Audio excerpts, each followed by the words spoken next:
బ్రహ్మం సరిగ్గా కూర్చో, సరిగ్గా కూర్చో.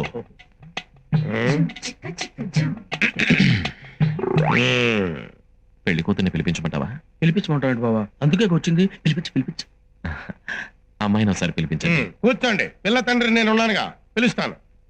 అమ్మా, రాజన్న వచ్చినాడు, పెళ్లి కొడుకు రాంబ్రహ్మ వచ్చినాడు, వాళ్ళ సైడ్ బంధువులు అందరూ వచ్చినారు. ఒక్కసారి వచ్చిపోమ్మా మెరుపుతీగా. బావా, పెళ్లి కూతురు నిన్ను చూసావా? నువ్వు చూడలేదా? లేదు, వచ్చి శర్మని గడిపోయినట్టుంది కానీ పిల్ల కనపడలా. మా వాడు అమ్మాయిని సరిగ్గా చూడలేదంట, మళ్ళీ ఒకసారి రమ్మంటారా? అట్టాగా.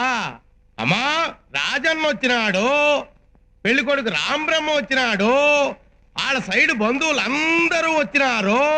ఒక్కసారి వచ్చిపోమ్మా మెరుపుతీగా. లేబా వెళ్ళిపోదాం. తప్పురా. తప్పేంటండి? ఇందాక చీర కనపడింది, ఇప్పుడు అసలు ఏమీ కనపడలా. ఏమి చూడకుండా పెళ్లి చేసుకుంటావా? పిల్లకి కొంచెం సిగ్గెక్కువ, తుర్రుమంటది, అందుకే మెరుపు తీగని పేరు పెట్టిన. మీరు ఏ పేరు పెట్టుకుంటే మాకెందుకండి?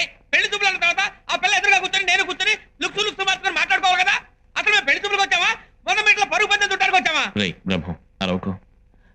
ఒక్కసారి అమ్మాయిని నిదానంగా రమ్మనండి. దాన్నేం భాగ్యం. అట్టాగే.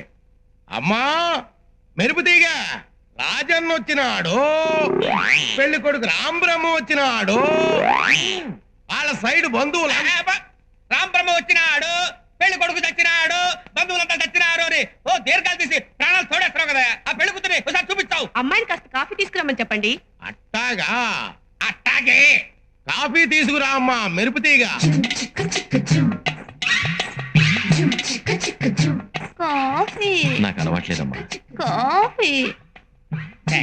వెల్కమ్. కాలిందా?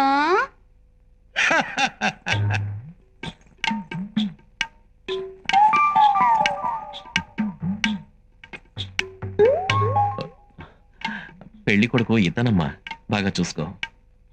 ఇంతసేపు మిమ్మల్ని చూస్తున్నాను, వాణ్ణి చూస్తేనే డోకొస్తుంది. డోకొస్తున్నానా?